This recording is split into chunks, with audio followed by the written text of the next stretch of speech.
Хочу обратить ваше внимание на ситуацию в соседней Грузии. Возможно, попытка открытия так называемого второго фронта против России. Абхазия является одним из флангов этого второго фронта. Это напрямую касается нас. Наша задача заключается в том, чтобы ни в коем случае этого не произошло. Для этого нам, как никогда, нужно единство. Грузия должна понимать, что мы, Абхазии, в вопросах обороны Родины едины как никогда. Наша готовность дать отпор студит горячие головы за Ингуром. Впервые за 8 лет значительно увеличились расходы на обеспечение безопасности.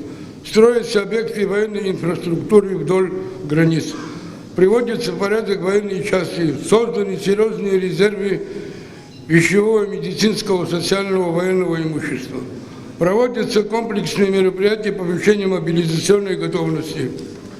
Военные учения и тренировки проводятся в интенсивном режиме. Приобретаются специализированные средства, соответствующие современным методам ведения боевых действий. Руководство обвиняют в том, что оно совершает террор и геноцид против народа Абхазии. Но мы спрашиваем, а борьба с пандемией, на которую благодаря усилиям руководства были изысканы и потрачены 1,5 миллиарда рублей, это, по-моему, не геноцид, а помощь населению. Благодаря усилиям руководства, врачей, бизнесменов, контролеров спасены сотни и тысячи человеческих жизней. Уменьшение количества тяжких преступлений, в том числе убийства, разбоев, похищений людей, вы это называете террором. Террор, мне кажется, убийство таких видных деятелей, как Гарик Айба, Соловей Ардзенба и 3 молодых людей на набережной.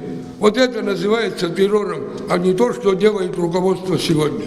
Или покушение на Александра Золотинского, где погибло 2 ветерана, награжденных орденом Леона во время войны с грузинской оккупацией.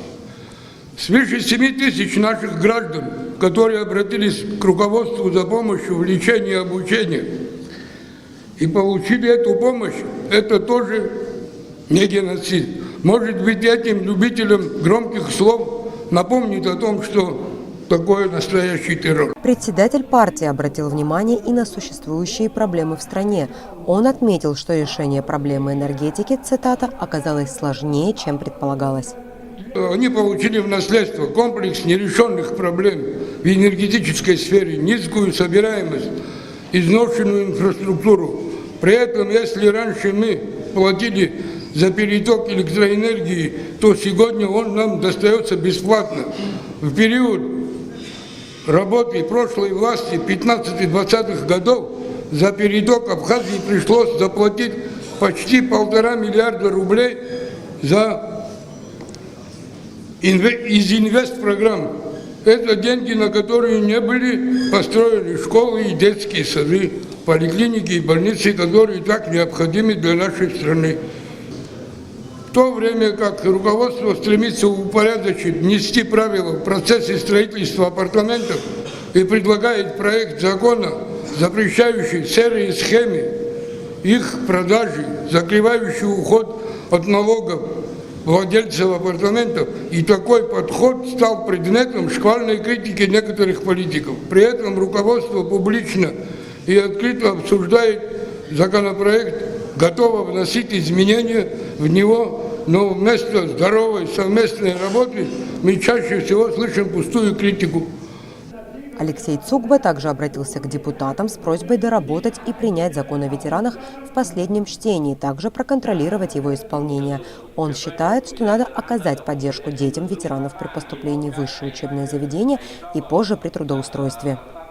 Правительство должно обращать более пристальное внимание на оказание социальных услуг, лечение и поддержку вдов, сестер, матерей, героев, сложивших за нашу Родину свои головы. Особое внимание хотелось бы уделить демографическим процессом в нашей стране. Вот здесь я извиняюсь, но хочу как предложение внести и к руководству, и в парламент, сократить срок пенсионный возраст ветеранов. Некоторые умерли, уже не достигшие этого возраста.